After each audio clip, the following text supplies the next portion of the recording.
Título 8º. Dos títulos de crédito. Capítulo I. Disposições gerais. Artigo 887.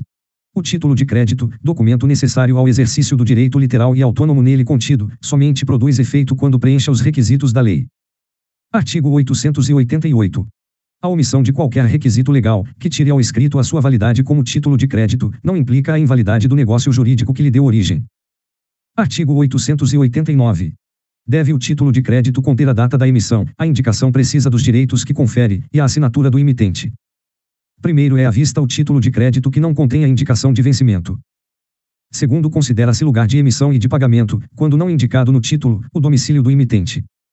Terceiro, o título poderá ser emitido a partir dos caracteres criados em computador ou meio técnico equivalente e que constem da escrituração do emitente, observados os requisitos mínimos previstos neste artigo.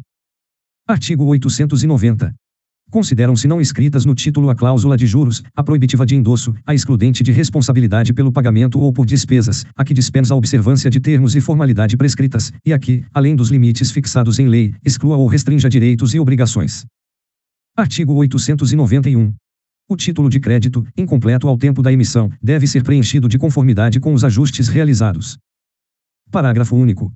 O descumprimento dos ajustes previstos neste artigo pelos que deles participaram, não constitui motivo de oposição ao terceiro portador, salvo se este, ao adquirir o título, tiver agido de má-fé. Artigo 892. Aquele que, sem ter poderes, ou excedendo os que tem, lança a sua assinatura em título de crédito, como mandatário ou representante de outrem, fica pessoalmente obrigado, e, pagando o título, tem ele os mesmos direitos que teria o suposto mandante ou representado. Artigo 893. A transferência do título de crédito implica a de todos os direitos que lhe são inerentes. Artigo 894. O portador de título representativo de mercadoria tem o direito de transferi-lo, de conformidade com as normas que regulam a sua circulação, ou de receber aquela independentemente de quaisquer formalidades, além da entrega do título devidamente quitado. Artigo 895. Enquanto o título de crédito estiver em circulação, só ele poderá ser dado em garantia, ou ser objeto de medidas judiciais, e não, separadamente, os direitos ou mercadorias que representa. Artigo 896. O título de crédito não pode ser reivindicado do portador que o adquiriu de boa-fé e na conformidade das normas que disciplinam a sua circulação. Artigo 897. O pagamento de título de crédito, que contém a obrigação de pagar soma determinada, pode ser garantido por aval. Parágrafo único. É vedado o aval parcial. Artigo 898. O aval deve ser dado no verso ou no anverso do próprio título. Primeiro, para a validade do aval, dado no anverso do título, é suficiente a simples assinatura do avalista. Segundo, considera-se não escrito o aval cancelado. Artigo 899. O avalista equipara-se àquele cujo nome indicar, na falta de indicação, ao emitente ou devedor final. 1 grau pagando o título, tem o avalista a ação de regresso contra o seu avalizado e demais co-obrigados anteriores. Segundo, subsiste a responsabilidade do avalista, ainda que nula a obrigação daquele a quem se equipara, a menos que a nulidade decorra de vício de forma. Artigo 900. O aval posterior ao vencimento produz os mesmos efeitos do anteriormente dado. Artigo 901. Fica validamente desonerado o devedor que paga a título de crédito ao legítimo portador, no vencimento, sem oposição, salvo se agiu de má-fé.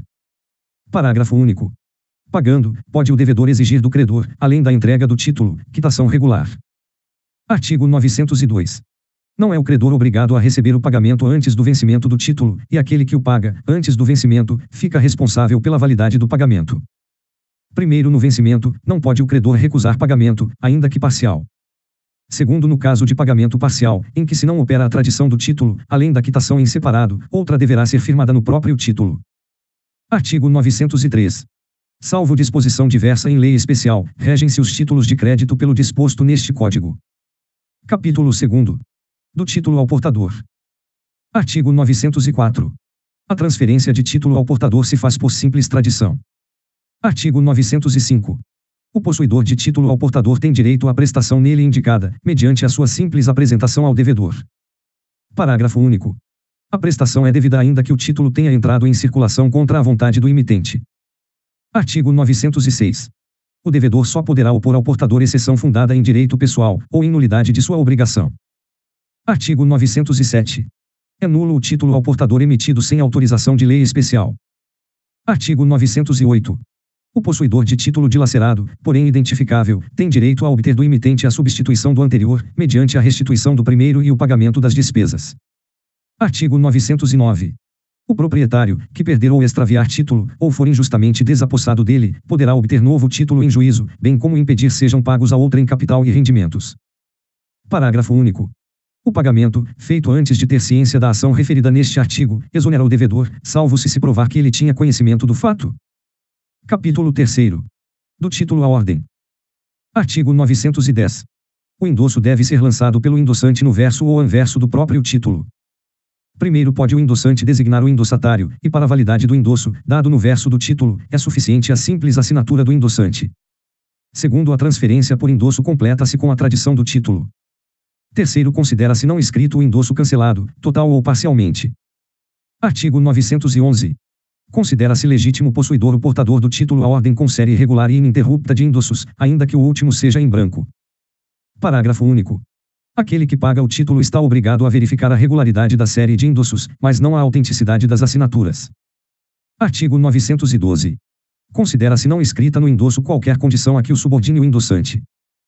Parágrafo único. É nulo o endosso parcial. Artigo 913. O endossatário de endosso em branco pode mudá-lo para endosso em preto, completando-o com o seu nome ou de terceiro, pode endossar novamente o título, em branco ou em preto, ou pode transferi-lo sem novo endosso. Artigo 914. Ressalvada a cláusula expressa em contrário, constante do endosso, não responde o endossante pelo cumprimento da prestação constante do título. Primeiro, assumindo responsabilidade pelo pagamento, o endossante se torna devedor solidário. Segundo, pagando o título, tem o endossante ação de regresso contra os coobrigados anteriores. Artigo 915. O devedor, além das exceções fundadas nas relações pessoais que tiver com o portador, só poderá opor a este as exceções relativas à forma do título e ao seu conteúdo literal, à falsidade da própria assinatura, a defeito de capacidade ou de representação no momento da subscrição, e à falta de requisito necessário ao exercício da ação. Artigo 916. As exceções, fundadas em relação do devedor com os portadores precedentes, somente poderão ser por ele opostas ao portador, se este, ao adquirir o título, tiver agido de má-fé. Artigo 917. A cláusula constitutiva de mandato, lançada no endosso, confere ao endossatário o exercício dos direitos inerentes ao título, salvo restrição expressamente estatuída. Primeiro, o endossatário de endosso-mandato só pode endossar novamente o título na qualidade de procurador, com os mesmos poderes que recebeu. Segundo, com a morte ou a superveniente incapacidade do endossante, não perde eficácia o endosso-mandato. Terceiro, pode o devedor opor ao endossatário de endosso-mandato somente as exceções que tiver contra o endossante. Artigo 918. A cláusula constitutiva de penhor, lançada no endosso, confere ao endossatário o exercício dos direitos inerentes ao título. Primeiro, o endossatário de endosso penhor só pode endossar novamente o título na qualidade de procurador. Segundo, não pode o devedor opor ao endossatário de endosso penhor as exceções que tinha contra o endossante, salvo se aquele tiver agido de má-fé. Artigo 919.